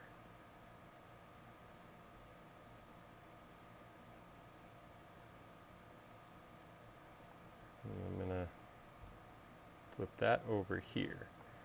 All right. Now,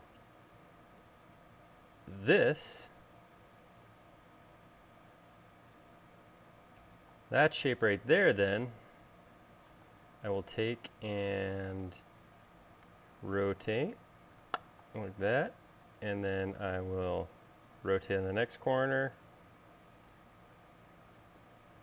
rotate on this side. That should go all the way around like that. Beauty. And now I can just delete these 4 lines out. And I'm aware, I know I have holes, but we'll get to that.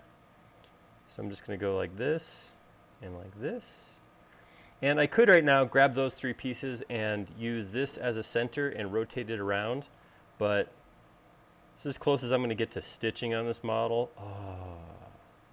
And honestly, it's 6 lines, so I know. I would say like 3 or 4 clicks, but not gonna. Didn't. But Done. you could loft that, and then... I like that. Can we make a series of videos and make it the most complicated way to do something you possibly can. Well, you draw a line across it, a triangle, and make it full, but you could also loft it.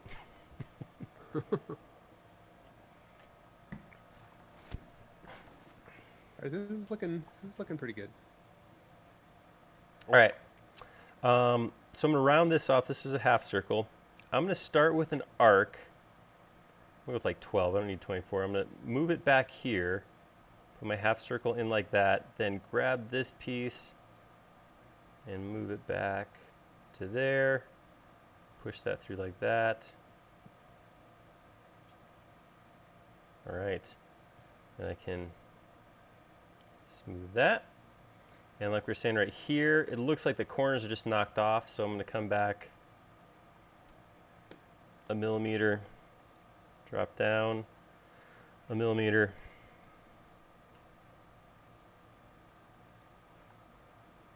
Yeah, there's just not enough meat to do anything besides snip that corner off. Yeah.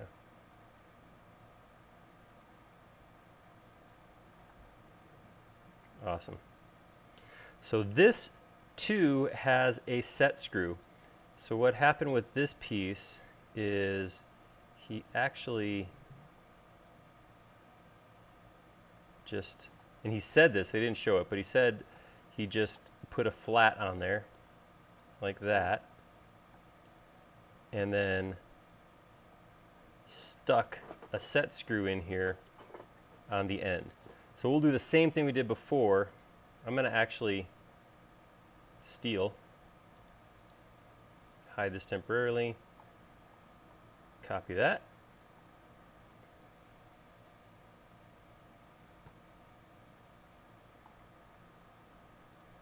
And I will put that at 9 degrees. And I think I'm going to make this unique because I don't think he actually, come on, double click. There we go. I don't think he actually had, it was basically that was the set screw here, which makes sense. That's all I really need. So I'm going to take that, figure out how to, I'm going to move it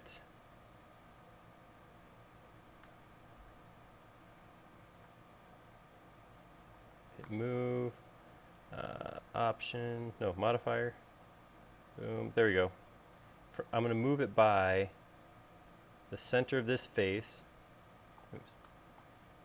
I'm going to put the center of that face there, and then I'll move it down to the center like that. And then I can move it into the piece by starting here. Move it straight through till it hits the flat right there.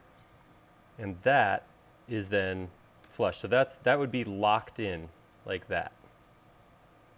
So that's cool, but I still got to cut the threads out of here. So I'm going to go back to my cutting rod right now. And I'm going to rotate it 90 degrees. I'm going to grab it by a thread again, right there.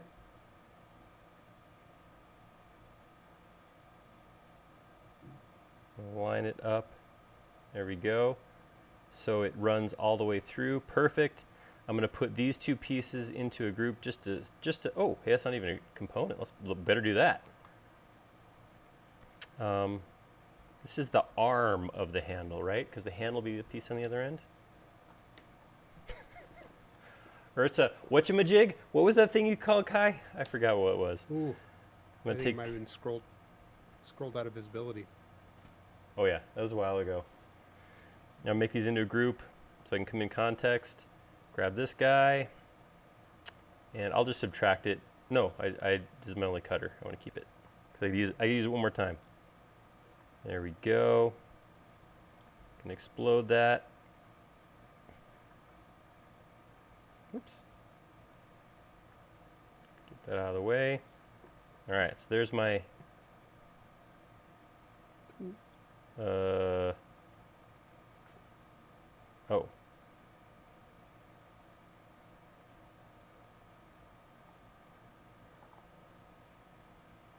There we go. I want hard sides on there, so I'm going to unhide all the edges of that face. There we go. There's that set screw put in place. Oh, we're almost there. All right, now I got a little follow me handle. Well, and so that one, There's no detail on that one. is that one set up so that it can basically spin, or is it tight in the hole?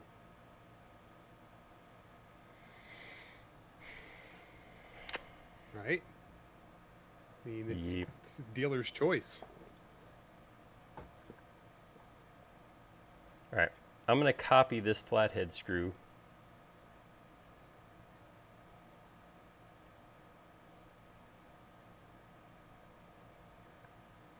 Oh, you know what? Now that I'm here, I kind of wish I had maintained that original screw. Actually, I can do it. I can do it. I can do it. I can do it.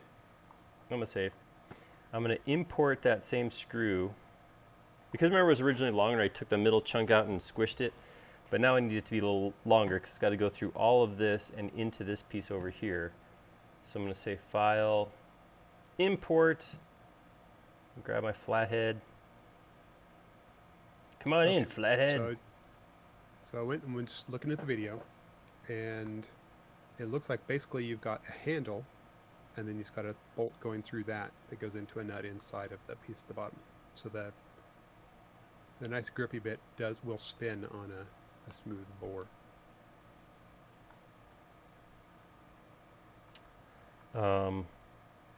Yeah, that's what Dave just said too. Long Like when I screw look at goes the picture through of the handle. bluing. Oh, yeah. So there's no. Yep. So this is just a smooth hole, and the tap is in the handle. Yep. Okay, is that what we're saying? Right. Right. All right. So I'm gonna do the same thing. I don't know if this is long. I may actually have to make this longer. I'm gonna take this and I'm gonna move it. Again, so I'll move it from the origin. I'm gonna line this up. Boom! Right at the end of my arc. And then move it vertically.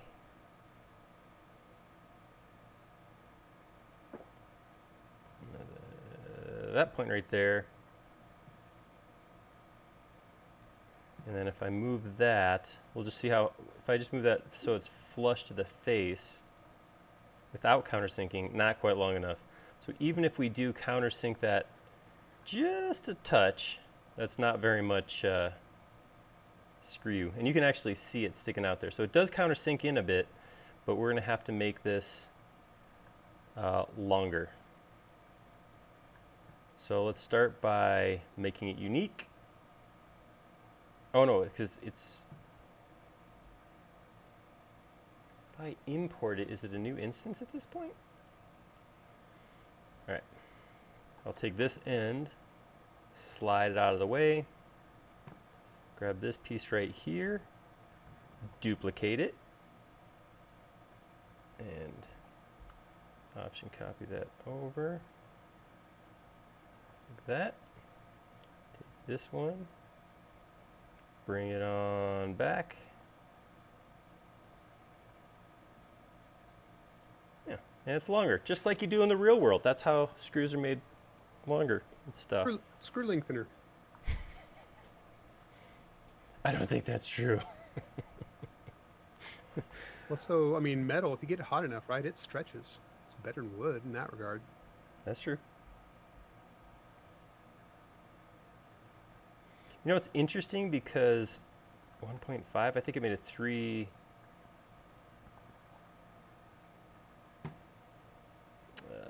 Paste in place.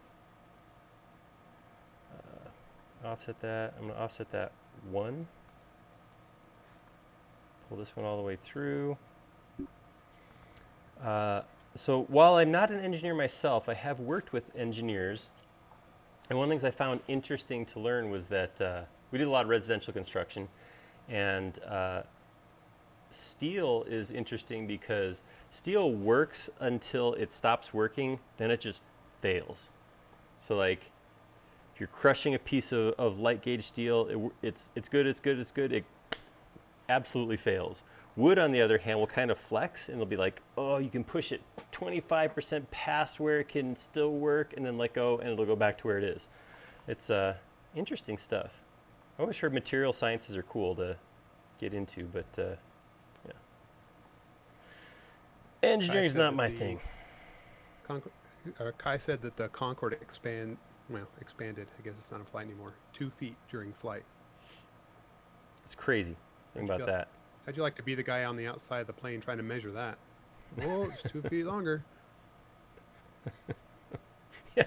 Wait, is that theory? Is that like, that sounds like theory. According to our calculations. I mean, it makes sense. I get it. Yeah. I just always like to visualize how we've confirmed these theories. All right, so I'm doing the same thing. I'm going to take that hole, push that in. I'm going to grab this one, scale it from the middle until it's big enough to allow that screw with a little bit of clearance. Clearance. All right. That should work. Now, maybe we'll come in here and we'll make that one more longer.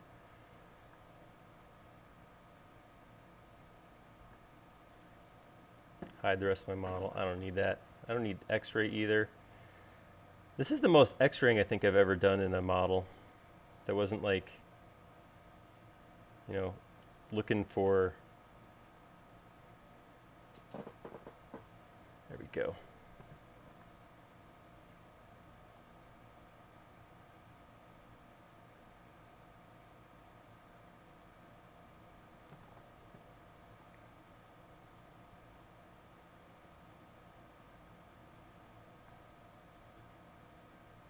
All right, that looks better. Okay, we can put a handle on that. I'm actually going to hide this for right now. And I'm going to, what is that, 4. Looks like comes out about, meow.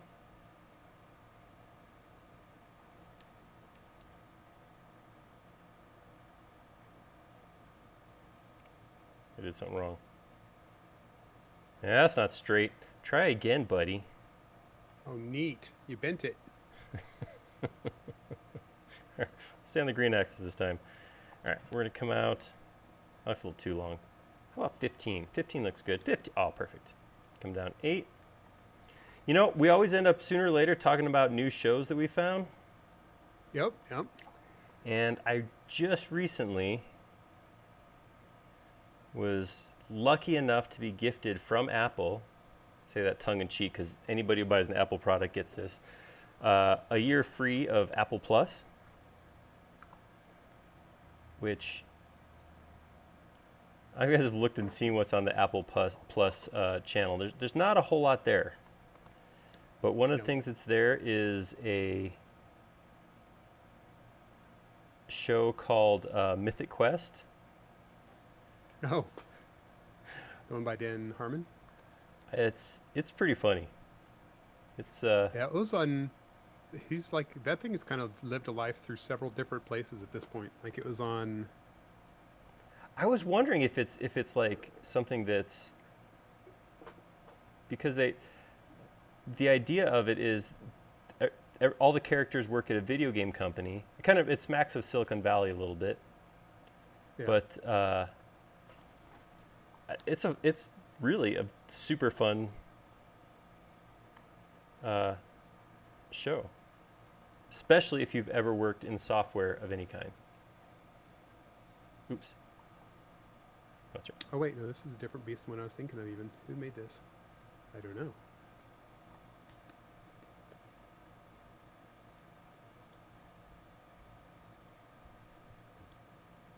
Huh? Yeah, we'll have to check it out. I've only watched the first few episodes of Central Park, but we're big Bob's Burgers fans, and my son really likes Central Park, so we'll have to check that one out. It's fun. It's definitely a fun one. But I don't know if you can watch it anywhere other than on Apple TV. Yeah, I don't think so. But you can watch Apple TV in a browser, so you could. That's true. Watch it wherever. But yeah, it's definitely. Like I said, it's very, very Silicon Valley. Feels a lot like that. But so you don't want a thread inside of that handle. You want that to be smooth. Well, I thought it threaded and the handle was smooth through this piece. No. It threads. The handle itself is its own smooth beast without a thread, so it can spin on the shaft. And then there'll be a cap. Let's see if it's in the picture there. If you look at the picture on the forum post, that little cap there at the end is just the bolt head.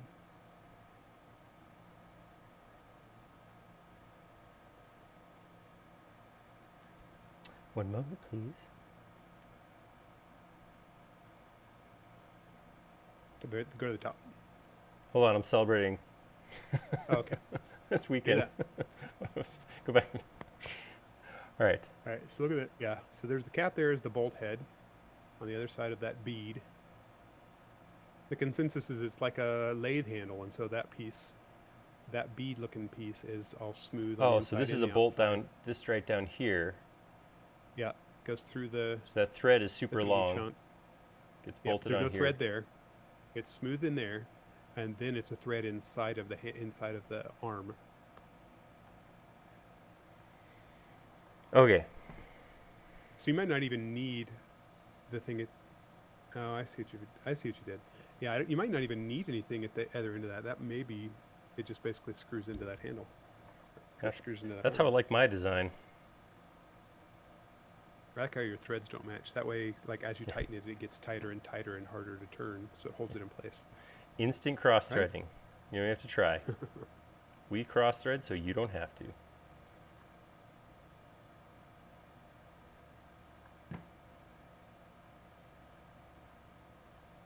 All right. So am I right in saying that something like this could work, right? I mean, because Yeah, I I don't think know so. what you're talking about when you if, say a lathe handle.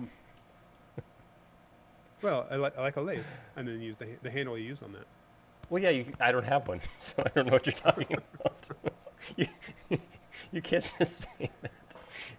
Well, the only reason that I'm pretty certain about the fact that the bead looking piece, the handle is clear is when you look at it in the heat treating process he did, it doesn't have that cap on the end. That cap was added as the bolt that goes through it. So I could, so would it be like this with a hole just straight through? So am I talking about?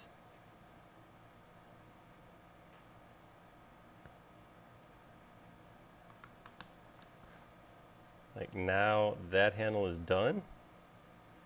And then Yes, sir. out here, there's a separate piece. So this little circular part right here is just, it just sits outside? Uh-huh. Okie dokie. So what makes sense to me would be that this would be a bolt, like a panhead bolt that goes through the beady handle, and then it just tightens into the arm.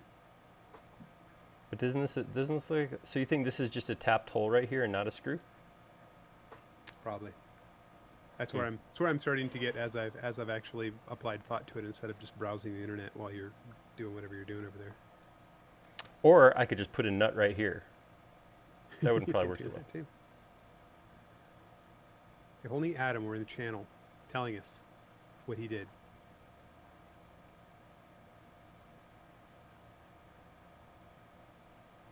All right, I'm just gonna throw a nut on here. Whoops, wrong one.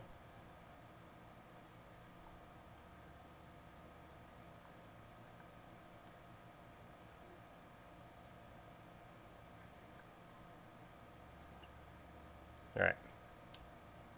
We need to pick up the pace because all everybody's doing is telling us the different things we should try, the different models. Everybody's making suggestions for future shows. All right, everybody, write down your suggestion so we know what they are. And then post them in for them. That would be great. That'd be super. I'm gonna start a thread. I'm gonna do that. I mean, it could be fun, right?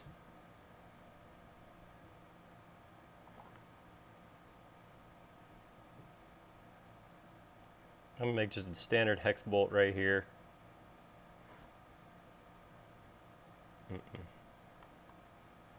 That didn't work. That was not the right size.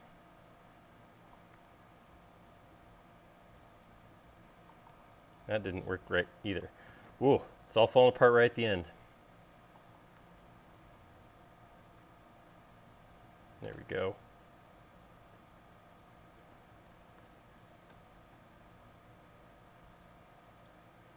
All right, make that.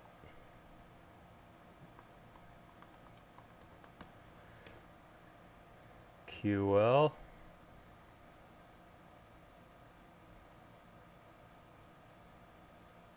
I'm gonna take this now, trim that from this guy.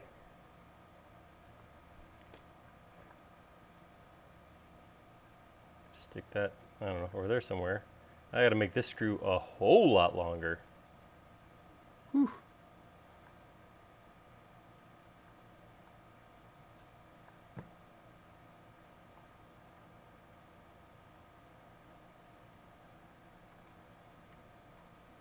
Maybe for 2021, what we do is we start modeling different pieces of a thing, and then by the end of the year, we've created all the pieces, and then we 3D print all those pieces to actually make it into a real thing.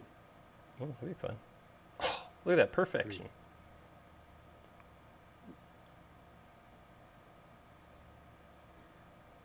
Now, my problem with that end cap there now is that it's going to hurt my fingers whenever I turn it. I got very sensitive fingers, Aaron. Don't you understand? Nope. Let me just soften that up for you, buddy.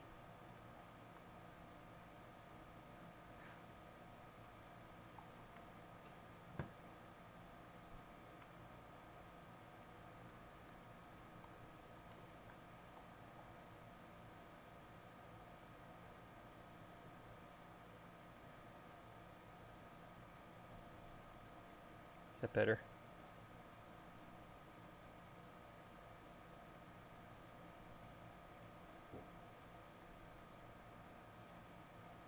It's a special nut. It only does that on one side because I made them too big.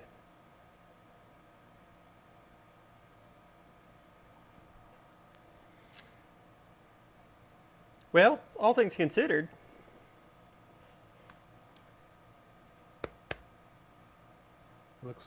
looks pretty good. I'm going to group it. I'm going to scale the living snot out of it to 0.001. Sounds right. Now go put it in Laura's hand. Yeah, looks. Isn't that cute? Oh my gosh, that was so much work for that little thing. It was worth it whenever it was 1,000 times bigger, right? Right.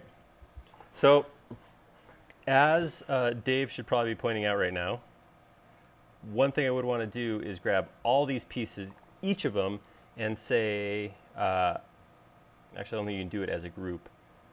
Ooh, I don't have scale definition. Oh, because some of these are just groups, not components. Oh. So if I come... Look at you. Select only components. Can I reset scale? I think I already got this one. Can I reset scale on the bulk of them? No. There's probably an extension out there for resetting scale, right? Probably. I'm sure they'll start trickling in real soon now.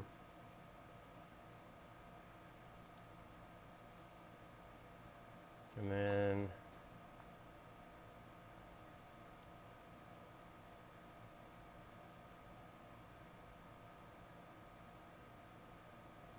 is that all of them? Did I make that?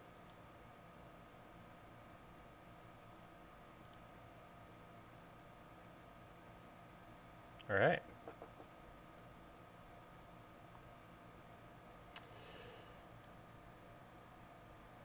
Oh, so tiny. Oops. Right there. That is it. That was fun. That was weird. I think it actually took Adam, even though it was a one-day build, I think it took him a week to do it. He said a weekend. So, at the beginning of that video. Okay. I think something like that. I don't know. But yeah, he said yeah. I think it was. I get the feeling it was like an on and off, pop over, do this, you know. We got it across the finish line. That's the important part. Whew, all right, so what were some of these other ideas? So I did start a thread in the forum, and nice. So far only Kai has responded. He wants us to do the Butterbot from Rick and Morty. I don't know what that is. I haven't watched Rick and Morty. Well, he included a link to a picture. I don't know why he didn't put the picture in there, but that's awesome. So we'll go from there. Snake Eye on Twitch is wondering if you're going to make this model available. Possibly. We probably need to get a thumbs up from Tested before we share it. Oh yeah, I guess. It is their IP, so um, we'll have to see. I Well, mean, there are some differences in this model and their model. that is true. Yours is a derivative work, to say the least. That is true. Very, very true. But Uh, just to be nice, I would say that we should probably just send them an email and just say, hey, you okay with us sharing this? But I just gave you a fair. step-by-step manual, basically. You guys just go watch the last Although 2 hours. usually we do post them. So if We we do. go and look at our live stream from previous ones, because Snake, I also was wanting to learn some, like, see a woodworking project or a chair, and I think we've got that stuff exists on Yeah. the YouTube already. Yeah, if you go to YouTube and click on, you can filter by video and live streams. All of our previous live streams are up there. And most of them, I share the file afterwards. There's one other time where we were making, when we did Izzy Swan's Adirondack chair, because he shared a plan with us to use. I didn't share that model back out because he sells that plan. So that was not cool. It would not have been cool. It was very cool that he shared with us. It would not have been cool if we had shared a model we made from the plans he charges for. I totally butchered that. I don't. Based on the geeky excitement that Adam had when he was building this, and the fact that he's not trying to turn around and sell it, I could see him being okay with it. But yeah, so just keep an eye, and if it'll get added to the forum post for this live stream. Yeah. So if you go check out our forum, forums.sketchup.com, it'll be pinned to the top till 6 o'clock tonight or something like that. But also in the description of wherever you're watching this is a link to that same forum. So if you don't know what we're talking about when we say it'll be on the forum, you can follow any of those links. Cool. I think we're there. Seems like it. Yeah. A little bit sad. That was fun to work on. It's a bummer we made it to the end. Funny, is that sort of it seemed like kind of the attitude that Adam had when he got done. He was like both excited. It was completely energized him. I mean, I think it's awesome because and I've said this before. I think that modeling those machine parts, because we did those quite a few times during this whole pandemic thing. But modeling the machine parts is very cool because you end up with a very precise model. The ones that we did where there are multiple pieces, everything fits together. This was really cool because for that same reason that, see if I can put this in his hand. Oh, nope, it's all falling apart. Just walk away now. But yeah, I mean, it's just very cool the way, the precision that everything goes together with. It is really, really neat. That was a lot of fun. That was really cool. But yeah, unfortunately, we're done. Oh well. Probably a good time to point out that we will not be here next Friday. Next Friday is when our company is observing the 4th of July. 4th of July is actually on Saturday, I think. But yeah, our office is shut down on Friday. So we won't be coming in and doing a live stream. So hopefully you guys enjoy American Independence Day. We're both taking the whole week off anyway. That's true. I won't be here at all, so. But we'll come back at it the week after. So what is that? The 3rd, 10th? July 10th? We'll be back at it with another live model. And what would be really cool is to pick one of the ideas you guys have from the forum. So if you do have ideas over the next week or so, go plop them in that thread that Jody started and shared. And it would be fun to pull something out of there and model it. That'd be cool. We had an idea. Actually, this was Jody's idea, so I give full props. But he said, well, what if we came up with a topic and collaboratively modeled it? So what if we said something like a spaceship or a mech or something fun that's not specifically divine. So the opposite of this precision modeling we had right now, but just kind of a concept or an idea, and we modeled it together. Something like that might be fun too. Let me know what you think of that idea in the forum too, because that could be a good time.